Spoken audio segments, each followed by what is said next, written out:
El nuevo film de ese estudio está basado en un libro llamado How to Train Your Dragon, escrito por Cressida Cowell. This is my home. We have fishing, hunting, and a charming view of the sunsets. The only problems are the pests. You see, most places have mice or mosquitoes. We have dragons. Fighting dragons is everything around here.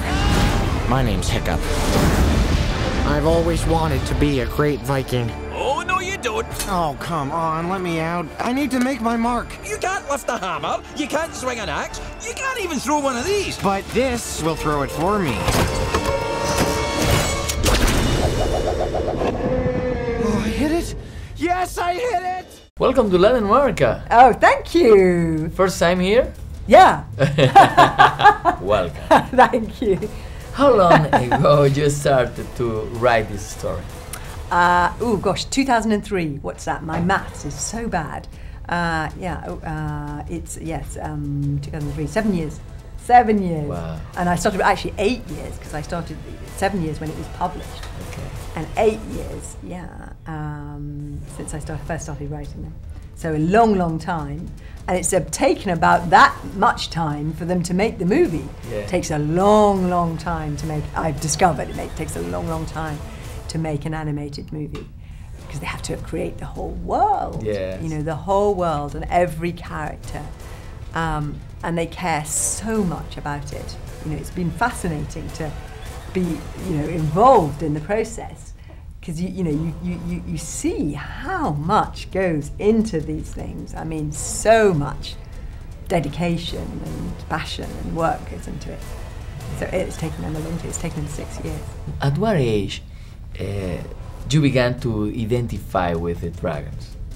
Oh, from a very young. I've loved dragons since childhood. I've always thought of them as very magical, inspiring creatures, and I think the idea that you could have your own dragon as a pet is just a very enticing idea as a child. So even as a child, I wrote a lot of stories. I wrote a lot of stories about Vikings and about dragons, but it wasn't until much later that I put the two together, if you see what I mean. Yeah. So I've always been fascinated by dragons, and I think lots of people are. I think dragons are one of those things that a lot of people, I think, share my fascination with dragons. I'm impressed by the demonstration of friendship between the dragon and the kid. Yeah. It's very moving. Yes. It's very touching. Yeah. It was like you imagine. Yes and no. Yes and no. Okay, it's a different thing. I suppose, a book, when it translates into a movie, it is a different thing. It becomes a different thing. So many people are involved in the making. With the books, it's just me. I do everything. I do the illustrations, I write the stories, I act out the characters in the head. And in a movie, it's so many different people contributing to it. It's the performance of the actors, and it's the it's the animators who are bringing it to life.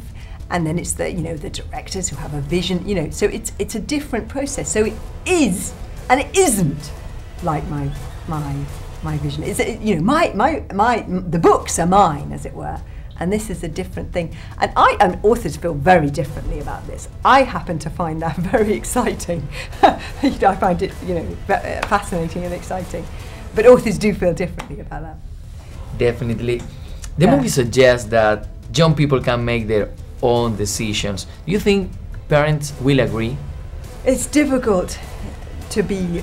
It's not as easy to be a parent as you think it is before you start. I know, I've got 3 children. Okay. And I think it is. I can see it from both ways. I can see it from the child's point of view, and I can see it from the parent's point of view. And I think it's a difficult one. It's harder. I think parents will recognise the problem. Okay. And will identify with that problem.